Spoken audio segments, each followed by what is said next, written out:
হাই মোৰ দোস্তসকল মানে হে দোস্ত মই এটা কথা গম পালো যে প্ৰায় ডিএসএলআৰৰে সিস্টেম বিলাক একেই যিমানে দামী ডিএসএলআৰ নলক কিয় লেন্স চেঞ্জ কৰা সিস্টেমটো একে বেটাৰী খোৱা সিস্টেমটো একে বা যিবিলাক সুইচ দেখা পায় আপোনালোক এটা ডিএসএলআৰৰে প্ৰায় ডিএসএলআৰৰে সুইচ বিলাক একে মাত্ৰ দামীত কি থাকে কোৱালিটিটো বেছি থাকে কম দামীত কোৱালিটিটো কম থাকে সো মই এটা কথা ভাবিলো যে নৰমেল মানুহৰ বাবে মই এটা এনেকুৱা ভিডিও বনাও যে ডিএসএলআৰ এটা কেনেদৰে চলোৱা হয় কেনেদৰে লেন্স চেঞ্জ কৰা হয় কেনেদৰে বেটাৰী ভৰোৱা হয় কেনেদৰে মেমৰি কাৰ্ড ভৰোৱা হয় যাতে ভবিষ্যতে কেতিয়াবা ডিএসএলআৰ কিনিলে মাৰিবলৈ সুবিধা হয় বা ফ্ৰেণ্ডৰ ঘৰত গলেও যদি এটা ডিএসএলআৰ দিয়ে ফটো মাৰিবলৈ যাতে লাজত নপৰে মাৰিব নোৱাৰাৰ বাবে সো মই আজি এটো ডিএসএলআৰৰ সম্পূৰ্ণ কথা কম কোনটো সুইচে কি কাম কৰে কেনেকৈ লেন্স চেঞ্জ কৰা হয় মুঠৰ ওপৰত সকলো কিন্তু তাৰ আগতে এটা কথা কৈলো যি সকল মানুহে এইবিলাক কথা জানে আগৰ পৰা প্লিজ তেওঁলোকে অলপ বিবেক और बुद्धि से काम ले और मुझे गालियां मत दे कारण मोर এই চ্যানেলটো হৈছে নরমাল মানুহৰ বাবে আমাৰ দৰে মানুহৰ বাবে একদম হাই ফাই প্ৰফেশনাল ফটোগ্ৰাফাৰ বা প্ৰফেশনাল হ্যাকাৰৰ কাৰণে নহয় এই চ্যানেলটো সো নৰমাল মানুহৰ বাবে বলক আমি ভিডিওটো আৰম্ভ কৰো সৰি বেয়াকে থলো তো বলক আমি ভিডিওটো আৰম্ভ কৰো सबसे प्रथमते आमी एटु ऑन करिब লাগিব আৰু অন কৰাৰ কাৰণে বেটাৰী সোমাব লাগিব সব ডিএসএলআৰ ৰ কিছুমান এনেকুৱা বেটাৰী পায় বেটাৰী বিলাক বেছি পাৱাৰফুল বেটাৰীও নহয় এইটো হৈছে মাত্ৰ 1040 mAh বেটাৰী বেছি নালাগিও পাৱাৰফুল সো এনেকুৱা টাইপৰ বেটাৰী পাব যিবিলাক আপোনালোকে কেমেৰাটোৰ যি কেমেৰা লয় আৰু এনেকুৱাকে খুলি ফালে এনেকুৱাকে আপোনালোকে লগাই দিব লাগিব তাৰ পিছত মেমৰি কাৰ্ড লগাব লাগিব ইয়াত আৰু মেমৰি কাৰ্ডখন বিভিন্ন জায়গাত থাকে কিন্তু মোৰ বেটাৰীৰ কাষতে আছে এনেকুৱাকে এইখন মেমৰি কাৰ্ড ডাঙৰ কেমেৰাৰ মেমৰি কাৰ্ড এইখন হৈছে 16 জিবি মেমৰি কাৰ্ড সো এই মেমৰি কাৰ্ডখন আমি এনেকুৱাকে ইয়াত বেটাৰীৰ কাষত ভৰাই দিব লাগিব আৰু এইটো মাৰি দিলে যদি সকলো ঠিকই আছে লাইটটো জ্বলিব এই লাইটটো জ্বলিছে মানে সকলো ঠিকই আছে এতিয়া জানিলে বেটাৰী কেনেকৈ ভৰাব লাগে তাৰ পিছত ডিএসএলআৰ এটাত আমি লেন্স কেনেকৈ চেঞ্জ কৰিম সব প্ৰায় সকলো ডিএসএলআৰৰে একে এটাই সিস্টেম যে লেন্সখনৰ কাষত এনেকুৱাকে আপোনালোক এটা ডাঙৰ সুইচ দেখা পাব এনেকুৱাকে সৰু সুইচ বিলাক নহয় সৰু সুইচও আছে এইটো এটা আছে এই ডাঙৰ সুইচটো এনেকে টিপি ধৰিব লাগিব ডাঙৰ সুইচটো ৰব ডাঙৰ সুইচটো টিপি ধৰি এইখন অলপমান এনেকে আনি ফেলে টানি আনিব লাগিব এইটো লেন্স চেঞ্জ কৰা সিস্টেম তাৰ পিছত যোনখন লেন্স লগাব ইচ্ছা কৰে লেন্সখনৰ ইয়াত এটা ডট দেখা পাব আপোনালোকে ইয়াত বগা ডট এটা দেখা পাব আৰু কেমেৰাটোৰ ইয়াৰ এটা ডট দেখা পাব চাওক ডট এটা দেখা পাব ডটটো মিলাই লৈ ডটটোৰ লগত ডটটো এনেকে মিলাই লৈ আপোনালোকে যদি সোঁফালে এনেকে দিয়ে এটা শব্দ উঠিব মানে লেন্সখন চেঞ্জ হৈ গল এইখন লেন্স ইয়াত ধুনিয়াকৈ খাই গল সকলো ডিএসএলআৰৰে এইটো সিস্টেম সো গম পালে লেন্স কেনেকে চেঞ্জ কৰে এইবাৰ মই শিকাই দিছো এইটো চলাই কেনেকে চাওক প্ৰথমতে আপুনি এই যিখন ডিসপ্লে আছে এইখন হে কৰি লওক মোৰ বাৰু এইখন ৰোটেট হয় কাৰণ আগফালৰ পৰা ভিডিও কৰিলে মই এইখনত চাই নিজকে ভিডিও কৰিব পাৰো সো এইখন এনেকে ৰাখক আৰু তাৰ পিছত আপোনালোকে ইয়াত তিনিটা সুইচ দেখা পাব বিভিন্ন ডিএসএলআৰত বিভিন্ন কিন্তু মই এইটোৰ কথা কৈছো কিন্তু বিভিন্ন হলেও বহুত বেছি বিভিন্ন নহয় প্ৰায় একে যেনেকে এন্ড্ৰইড মোবাইল একে প্ৰায় একে সো এইটো যদি আপুনি অনত নিয়ে ফটো মাৰিব পাৰিব যদি ভিডিওত নিয়ে ভিডিও কৰিব পাৰিব ওকে আমি বাৰু অনতে ৰাখিছো তাৰ পিছত এই যিটো চক্ৰী দেখে যিটো প্ৰায় ডিএসএলআৰতে দেখে আৰু প্ৰায় ডিএসএলআৰতে এই চক্ৰীটো একে এই চক্ৰীটো কি জানিনে যদি আমি মেনুৱেলত ৰাখো মানে বগা চিনটোৰ লগত যদি মেনুৱেলটো মিলে ৰাখো মানে মেনুৱেলি আমি এই ক্যামেৰাটো কন্ট্ৰোল কৰিব পাৰো এই ক্যামেৰাটোৰ সম্পূৰ্ণ কন্ট্ৰোল মেনুৱেলত আমাৰ হাতত থাকে যে আইএসও কিমান ৰাখিম এপাৰচাৰ কিমান ৰাখিম শাটাৰ স্পীড কিমান ৰাখিম ব্ৰাইটনেস কিমান ৰাখিম মানে আমি নিজে কন্ট্ৰোল কৰিব পাৰো এই ক্যামেৰাটো যদি আমি মেনুৱেলত থৈ দিছো কিন্তু যদি আমি ইমান ভাল ফটোগ্ৰাফাৰ নহয় বা ক্যামেৰাৰ কথা নাজানো আমি মেনুৱেলত নথং বেলেগ বেলেগ মুড আছে ইয়াত যেনেকৈ অটোমেটিক মুড আছে এই যদি অটোমেটিক মুডত ৰাখো ক্যামেৰাটো নিজে কন্ট্ৰোল কৰি লব যে বাহিৰত কিমান পোহৰ আছে ৰাতি মাৰা হৈছে না দিনত মাৰা হৈছে মুঠৰ ওপৰত আমি একো কৰা দৰকাৰ নাই আমি জাস্ট এইটো ৰাখি ফেলে মাৰিলে হল ভাল ফটো এটা পামে কাৰণ ক্যামেৰাটোই সম্পূৰ্ণ মিলাই লব আইএসও এপাৰচাৰ শাটাৰ স্পীড নিজে মিলাই লৈ আমাক এটা ভাল ৰিজাল্ট দিবলৈ চেষ্টা কৰে অটোমেটিক মুডত মানে অটোমেটিক মুডত কি কৰে ইন্টেলিজেন্টলি কাম কৰে এই ক্যামেৰাটোই তাৰপিছত আৰু বিভিন্ন মুড আছে যে ৰাতি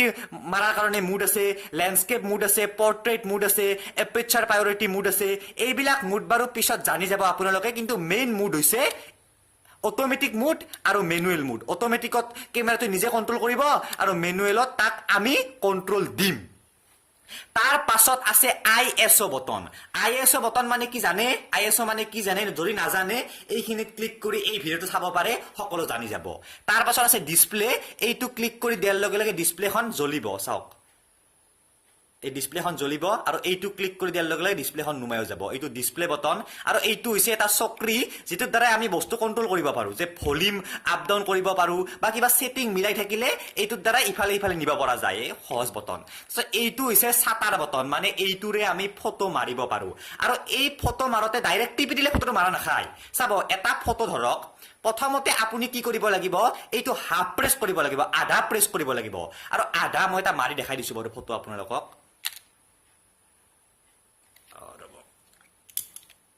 এই শাটাৰ বটনটো হাফ প্ৰেছ কৰিলে কেমেৰাটোই পুৰা ফোকাসত লৈ লব সম্পূৰ্ণ ফোকাস লৈ লব আৰু তাৰ পাছতহে ক্লিক কৰি দিয়ক এনেকৈ ফটো মাৰা খাব প্ৰথমতে হাফ প্ৰেছ তাৰ পাছত ক্লিক এনেকৈ ক্লিক কৰি দিয়ক মানে যদি নতুনকে DSLR কিনিছে ডাইৰেক্ট মাৰি নিদিব ডাইৰেক্ট মাৰি দিলে কি হ'ব কেমেৰাটো একো ধৰিবই নোৱাৰিব প্ৰথমতে আধালৈ টিপিব অলপ সময় ৰব তাৰ পাছত টিপি দিব মাৰা খালে সো এইখিনি কথা গম পালে নেক্সট কৈ দিছো এই সুইচটোই কি কৰে চাওক এইটো এটা খুবেই ইম্পৰ্টেন্ট সুইচ যে আমি যদি ভিডিও কৰিব লগা হয় এই শাটাৰ বটনটোৰ কোনো কাম নাই ভিডিও কৰাৰ টাইমত মই চাব পাৰো এইটো ভিডিও লৈ আনিলো তাৰ পাছত আমি অনলি এইটোৰেহে ভিডিও এটা চলাব পাৰো তাৰ পাছত এইটোৰেহে ভিডিও এটা অফ কৰিব পাৰো তাৰ পাছত আৰু এটা কাম দিয়ে এইটোৱে যে যদি আমি ফটো মাৰিব টাইমত বৰ্তমান এইটোৰে চাব পাৰে আপোনালোকে বৰ্তমান চাব লাগিলে এইটোৰে চাব লাগিব এই ওপৰৰ যেটো লাইভ ভিউ আছে যেটো চকুৰে চাব লাগে কিন্তু যদি আপুনি এইখনত লৈ আহিব ইচ্ছা কৰে ফটোটো জাস্ট এইটো ক্লিক কৰি দিব ফটোটো এইখনত আহি যাব এইটো এটা খুবেই ইম্পৰ্টেন্ট বটন হয় তাৰ পাছত নেক্সট কৈ দিছো এইখিনি কি এইখিনি হৈছে এভি মানে হৈছে এটো ব্ৰাইটনেস যে আমি কিমান ব্ৰাইটনেস সুমাব দিম মানে ফটো এখনত কিমান ব্ৰাইটনেস নিদিও এইটো মেইন বটন বহুত ইম্পৰ্টেন্ট বটন হয় ব্ৰাইটনেসটো আমি কন্ট্ৰোল কৰিব পাৰো এইটোৰে তাৰ পাছত আছে সেট মানে মোবাইলৰ দ্বাৰা এইফালে সুইচ এটা ইফালে সুইচ এটা ইফালে সুইচ এটা ইফালে সুইচ এটা মোৰ বাৰু এখন টাচ স্ক্ৰীন হলেও হেই কৰিব পাৰো মই এইটো ব্যৱহাৰ কৰিব পাৰো বা এই কেমেৰাটোত বাৰু এইটো ব্যৱহাৰ কৰা দৰকাৰ নাই কাৰণ এইখন টাচ স্ক্ৰীন আমি টাচে কৰিব পাৰো হলেও এইটো বহুত ইম্পৰ্টেন্ট এই চাৰিটা মোবাইলৰ দৰে তাৰ পাছত এটা ফটো মাৰাৰ পিছত বা ভিডিও এটা মাৰাৰ পাছত এইটোৰে আমি চাব পাৰো এনেকৈ চাব পাৰো এইটোৰে যে কি মাৰিলো তাৰ পাছত ডিলিট কৰিব লগা হলে ডিলিট বটন আছে এইটো ক্লিক কৰি ডিলিট কৰিব পৰা যায় সো গম পালে এইখিনিৰ কথা তাৰ পাছত এইটো কি কৈ দিছো এইটো হৈছে মেনু বটন মানে কেমেৰাৰ বহুত বস্তু কন্ট্ৰোল কৰিব লগা থাকেটো সো মেনুত ক্লিক কৰি আমি কন্ট্ৰোল কৰিব পাৰো এইবিলাক বিভিন্ন বস্তু থাকে এইবিলাক সেটিং থাকে কিবা থাকে যিবিলাক আৰু জানি যাব পিছত এইবিলাক ইমান কোৱাৰ দৰকাৰ নাই এইবিলাক কিবা কিবি সেটিং থাকে বহুত কিবা কিবি সেটিং আছে হোৱাইট বেলেন্স মিলাব পাৰো কিবা মিলাব পাৰো কিন্তু ইমান মিলোৱাৰ দৰকাৰ নাই এইবিলাক মইতো আজিলৈকে লৰাই নাই তাৰ পাছত আছে এইটো ওয়াইফাই সুইচ যে আমি ডাইৰেক্ট এইটোৰ পৰা মোবাইললৈ ফটো দিব পাৰো ভিডিও দিব পাৰো বা মোবাইলৰ পৰাই এইটোলৈ কানেকশন কৰিব পাৰো এইটো ওয়াইফাই দ্বাৰাই তাৰ পাছত আছে লেন্সত দুটা সুইচ এটা হৈছে AF MF আৰু ষ্টেবিলাইজাৰ অন অফ মানে মই এইভাবে কৈ আছো যে প্ৰায় DSLRতে এইখিনি বস্তু থাকেই একে হয় এই ষ্টেবিলাইজাৰ অন অফ কি জানে নে যদি এটা ভিডিও কৰি থকা টাইমত হাতখন এনেকৈ অলপ লৰে এনেকৈ কপে যদি হাতখন যদি আপুনি এইটো অন কৰি থৈ দিছে নকপে মানে হাতখন কপিলেও যেটো ভিডিও কৰিব সেই ভিডিওটো নকপে বা ফটো এটা মাৰি থাকিলেও যদি হাতখন অলপমান কপিও যায় তথাপিও ফটোটো এডজাস্ট কৰি লব লেন্সখনে যদি আপোনালোকে ষ্টেবিলাইজাৰটো অন কৰি থৈ দিয়ে আৰু তাৰ পিছত আছে AF আৰু MF AF মানে হৈছে অটোমেটিক ফোকাস MF মানে হৈছে ম্যানুৱেল ফোকাস যদি আপুনি AF ত ৰাখে কেমেৰাটোৰ লেন্সখনে এটা বস্তু অটোমেটিকলি ফোকাস কৰি লয় আপুনি ফোকাস কৰাৰ দৰকাৰ নাই অটোমেটিকলি এটা বস্তু ফোকাস কৰি লব কিন্তু যদি আপুনি MF ত থৈ দিয়ে আপুনি নিজে ফোকাস কৰিব লাগিব মানে এইটো বাৰু ফোকাস নহয় এইটো জুম ইন আৰু জুম আউট এই ওপৰত যি এই চক্ৰীটো দেখিছে এই চক্ৰীটো ঘুৰাই আপুনি এটা বস্তু ফোকাসত লব লাগিব যদি ম্যানুৱেল ফোকাসত ৰাখে সো এইটো অটোমেটিকত ৰাখাই বেছি ভাল মোৰ মতে যদি আপুনি এজন ইমান ভাল ফটোগ্ৰাফাৰ বা কেমেৰাৰ এক্সপাৰ্ট নহয় মেইনলি বস্তু এইখিনিয়ে তাৰ পাছত আছে এই যিখন ফ্ল্যাশ আছে এইটো ফ্ল্যাশ হয় ফ্ল্যাশটো আমি অন কৰিব পাৰো মই দেখাই দিছো বাৰু এইটো টিপি দিলে ফ্ল্যাশখন এইটো অন হৈ যাব চাব এই চাওক অন সো এইটো এলইডি এইটো ধুনিয়াকে হে কৰিব পাৰে মাৰাৰ কাৰণেও জাস্ট এইটো বন্ধ কৰি দিলে হ'ল তাৰ পিছত তলত এটা সুইচ দেখিব এইটো হৈছে ডেস্কটপ ফিল সুইচ